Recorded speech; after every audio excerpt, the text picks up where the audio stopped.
코인 왕자입니다. 자, 최근에 증시도 마찬가지고 증시 플러스 코인 시장이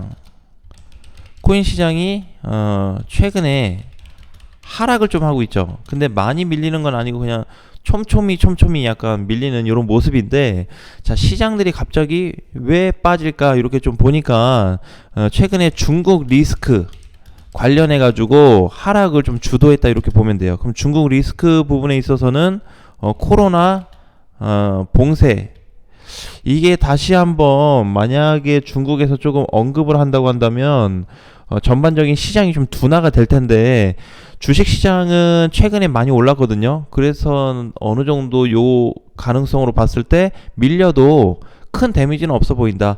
자, 코인 시장 같은 경우에는 코로나 봉쇄면 붕괴가 될까요? 라고 놓고 봤을 때는 저는 오히려 반대 효과가 좀 발생이 될 것 같아요. 그래서 코로나 봉쇄한다고 했을 때 약간 밀렸다가 다시 한번 급반등이 좀 나오는 이런 좀 상황으로 갈 수가 있는데, 지금 중국에서 그 봉쇄 시위가 열리고 있잖아요.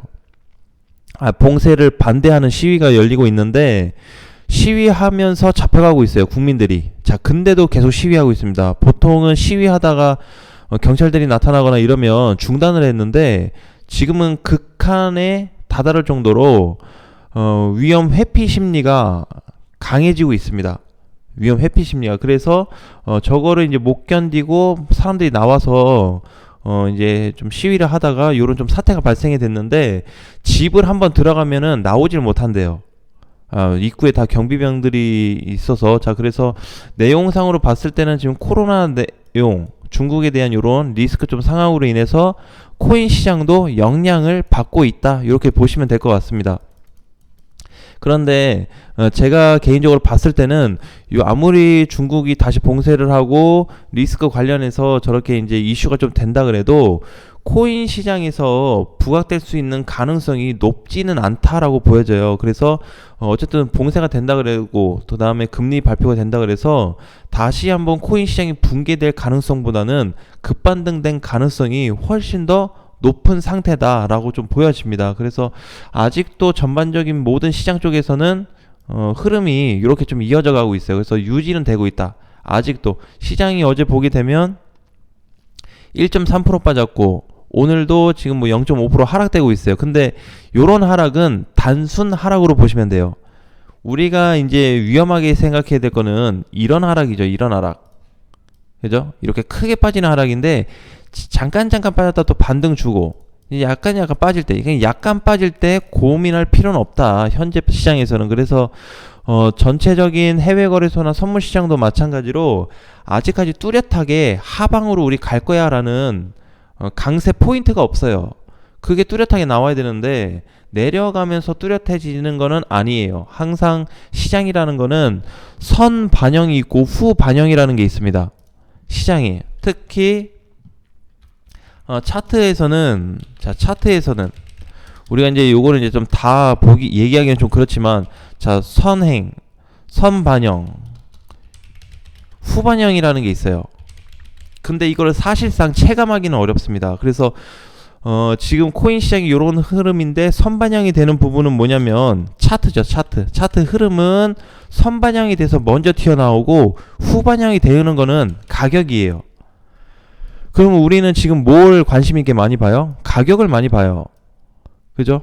어차피 후 반영이 될 거를 먼저 본다라는 거죠. 왜? 이게 직접적으로 눈에 보이니까.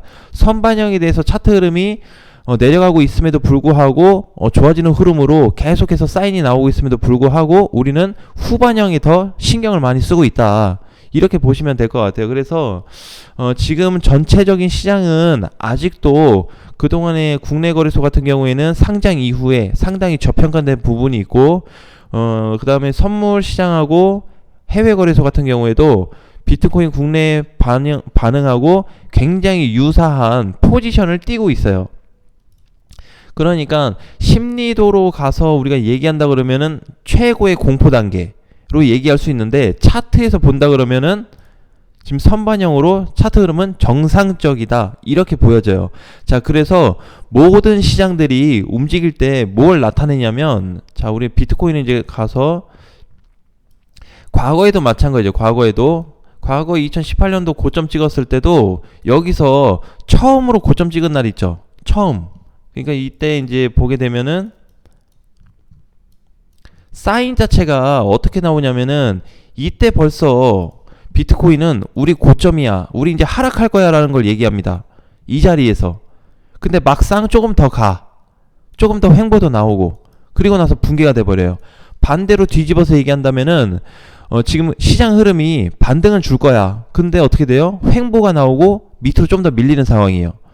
같습니다. 고점에서 시장이 붕괴되는 포지션하고 바닥권에서 전환되는 시점하고 항상 미리 사인을 준다라는 거죠. 자, 그래서 요거에 대한 부분이 아직 뚜렷하게 나오고 있다. 유지가 되고 있어요. 상승됐을 때는 꼬꾸라지는 부분을 계속 얘기해주고 있고, 과거에 이제 이렇게 급락돼서 하락됐을 때는 반등 시점을 이 자리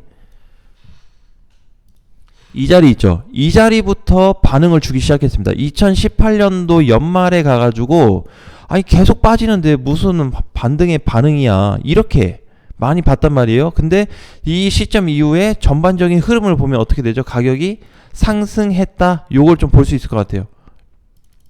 자, 이렇게 보면은 저 추후에 이렇게 해서 이렇게 올라가지죠. 자, 그러니까 지금 시장도 이렇게 가고 있다라고 보시면 돼요. 자, 지금 시장도 뒤집어서 이제 봐야 되겠죠. 자, 하락은 했는데 아니 계속 올라는 간데 근데 못 가. 전체적으로 지금 계속 밀려요. 우하향 박스권 구간에 다시 또 하단으로 왔고, 그렇죠? 계속 밀리고 있는 상황. 여기에다가 온갖 뉴스들과 사건들이 맞물려서 짬뽕이 돼서 터져버리고 있어요. 그러니까 당연히 투자 심리가 매우 공포 단계에 갈 수밖에 없죠. 누가 봐도 지금은 공포 시장이에요. 투자할 수 없습니다. 자, 그런데 항상 우리가 보게 되면은 기회는 주어지는데 요 기회가 항상 극적으로 갈 때 기회가 생겨요. 우리 앞전에도 그 얘기했죠. 마지막일 때가 제일 힘들다, 그죠? 마지막일 때가 곧 기회였다. 자, 이제 요런 얘기를 했는데 지금 시장도 나는 그렇게 보고 있어요. 그래서 앞으로 이제 뭐 계속 간다 이런 게 아니고 전체적으로 그림이 이제 요렇게 있다 그러면 그림을 좀 크게 보자. 크게 오늘 하루 보고 내일 하루 보고 이렇게 보는 게 아니고 전체적인 흐름은 이런데 지금은 여기서 횡보가 나오고 있어. 약간 밀림새야. 어차피 올라갈 거. 자, 요런 그림으로 좀 보시면 될 것 같아요. 그래서 모든 방어에 대한 부분을 놓고 보기보다는 지금은 쭉쭉 빠져줄 때 그때 한번 기회 삼아 단기 진행을 해도 괜찮고, 어제는 제가 얘기했던 게 탈출 또는 단타를 목적으로 좀 하자. 치고 빠지기를 많이 하자. 앞으로 23년도부터는, 그쵸?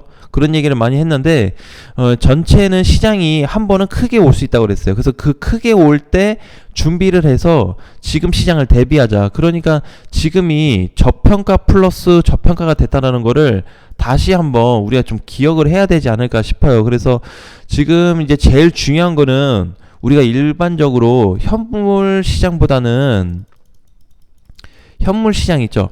지금 일반적인 이런 거래소보다는 선물 시장이 사실상 중요하거든요. 제가 이제 항상 얘기하는 게 여기 시장이 막 급락해서 나올 때가 선물 시장에서의 강제 청산 때문에 저렇게 밀림새가 더 크다라고 얘기를 한 적이 있어요. 자, 그런데 이게 지금 이번에도 그랬습니다. 이번 11월 8일에 9일에도 똑같았어요. 강제 청산된 포지션이 많았습니다. 상승으로 놓고 계신 분들이 강제로 돈을 청산당하면서 강제 물량이 쏟아진 거죠. 원래는 저거에 나는 한 3분의 2밖에 안 되는데 3분의 1이 더 밀렸다, 이렇게 봐요. 항상 그 기준을. 자, 그래서 선물 시장이 일단 베스트 포지션으로 놓고 봐야 되고, 그 다음을 이제 현물로 봐야 되는데, 선물 시장도 비트코인하고 동일한 포지션을 취하고 있어요. 자, 그러면 아니 그렇게 얘기하면은 비트코인만 놓고 봤을 때 비트코인 얘기지 선물에 대해서도 과거하고 비슷한 부분이 있냐. 자, 우리 아까 전에 방금 전에 비트코인 하락 예상을 해주고 그 다음에 상승 예상도 해준다 그랬죠. 미리 저게 여 위에서 선반영의 차트 흐름으로 포지션이 만들어진다라고 했어요. 자, 그러면 이게 선물 시장에도 동일했다라는 게 해답입니다. 지금 우리가 알고 갈 수 있는 방법은 이거밖에 없죠. 자, 그래서 모든 시장을 극단적으로 놓고 봤을 때는 항상 좋을 때는 좋은 얘기가 더 빵빵빵 많이 터졌고 안 좋을 때는 안 좋은 얘기들이 많이 터졌습니다. 지금도 마찬가지예요.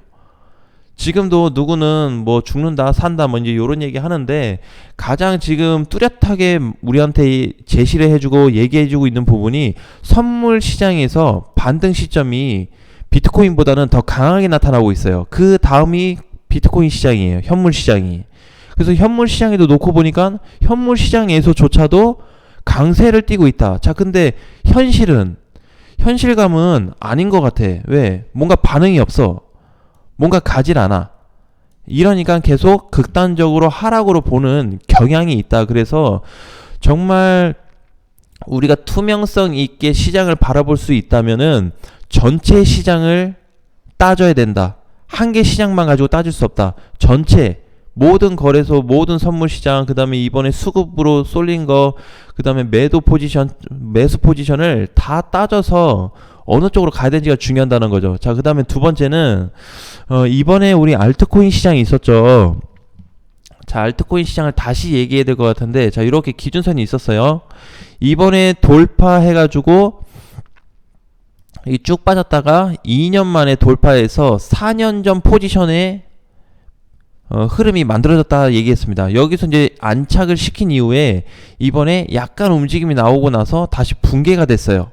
알트 시장이 붕괴된 시점 이후에 다시 이쪽으로 올라왔습니다. 그래서 지금 기준선을 다시 돌파할 것 같아요. 알트코인들이. 그래서 이제 그동안에 밀렸던 또는 상승을 못했던 코인들이 다시 한번 갈 수 있는 시장 포지션이 만들어질 거다. 그래서 알트코인 지수로 놓고 봤을 때 앞으로 알트코인들 좀 갈 수 있을까? 이번에 조금 일주일 동안 밀렸잖아요. 그래서 알트코인들 쭉쭉 빠지고 그랬는데 이걸 다시 살아날 수 있을까? 아니면 단기 저항을 돌파하고 기준선 돌파해가지고 앞전처럼 요 정도라도 좀 갈 수 있을까라고 놓고 본다면 앞전의 오름폭이 근데 많이 올라간 애들은 조금 상승폭이 좀 줄어들 것 같고 못 간 애들이 다시 한번 치겠다 이런 관점으로 좀 봐야 될 것 같아요. 그래서 지금 비트코인 같은 경우에는 우리 왜 기준선으로 놓고 봤는데 다시 이렇게 좀 거리감이 좀 생겼습니다. 이렇게 이번에 붙었다가 약간 좀 내려온 상태예요. 내려오면서 만들어진 게 알트코인이 붕괴됐다가 다시 저항 근처에 앞전 기준선 근처에 도달을 했기 때문에 지금 현재 오늘자 11월 29일 기준으로 해가지고 놓고 보니까 알트코인 포지션이 조금 더 세게 나오고 있어요. 그래서 앞전에는 비트였지만 시장이 하락되고 또 이게 전환이 되면서 다시 알트코인으로 좀 전환이 됐기 때문에 오늘 시장 같은 경우에도 뭐 크진 않지만 IQ나 뭐 디카, 아하 보면은 다 저거 알트코인들이에요. 시가총액 크지도 않은 애들. 자, 그리고 부분적으로 그동안에 못 갔던 조정폭이 좀 길었던 애들이 다시 반등을 주고 있습니다. 자, 코스모스도 계속 횡보했다가 이제 좀 빨간불 주고 있고 앱토스도 계속 조정받고 3일 전에 올랐던 거 어제 다 반납하면서 다시 한번 반등을 좀 주고 있기 때문에 그동안 못 간 코인들로 다시 관점을 좀 전환시키자. 그래서 알트코인, 즉 알트 플러스 그 다음에 뭐 아주 짧은 단타 대응, 자, 요 정도. 그 다음에는 알트코인 급등 시 급등이면 뭐 한 15%에서 20% 이상 급등 시세가 나온다고 했을 때는 비중 축소, 요렇게 요약을 해서 좀 가야 될 것 같아요. 요렇게 다시 한번. 자, 그래서 시장 흐름이 알트 쪽으로 좀 기울었다에 오늘 포커스를 두고 이번 주 한 주 대응을 하시면 될 것 같습니다. 그래서 내일 빠르면은 내일이나 모레 정도에 확실한 기준선 돌파 값이 나올 수 있기 때문에 돌파가 다시 확정이 된다면 앞전에 올라갔던 알트코인 시세들보다 좀 더 강하게 갈 수도 있다라는 거 포인트로 두고 준비하시면 될 것 같습니다. 자, 오늘 장도 화이팅 하시고 다음 시간에 뵙겠습니다.